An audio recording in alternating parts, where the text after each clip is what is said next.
And I was lucky enough to spend the last 14 years of my career as the Queen's personal protection officer, a position called the Queen's police officer, until I retired. About her wit and charm. How did you find her?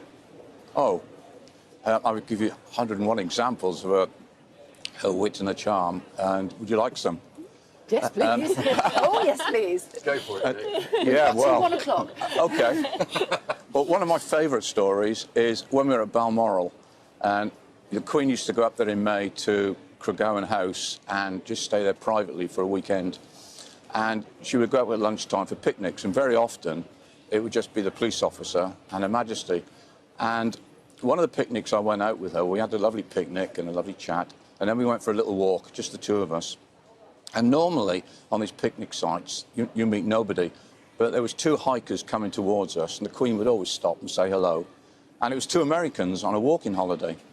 And it was clear from the moment that we first stopped, they hadn't recognised the Queen, which is fine.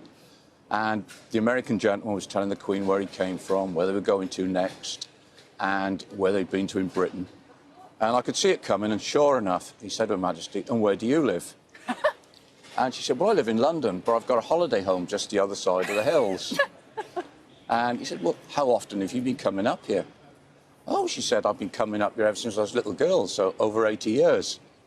And you could see the clogs thinking. He said, "Well, if you've been coming up here for 80 years, you must have met the Queen." And as quick as a flash says, "Well, I haven't, but Dick here meets her regularly."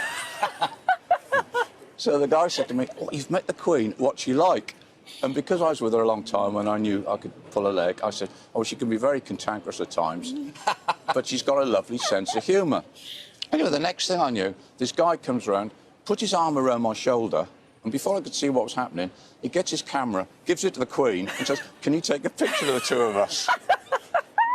Anyway, we swapped places, and I took a picture of them with the Queen, and we never let on, and we waved goodbye. And then Her Majesty said to me, "I'd love to be a fly on the wall when he shows those photographs to the friends in America, and hopefully someone tells him who I am." Oh, that's brilliant.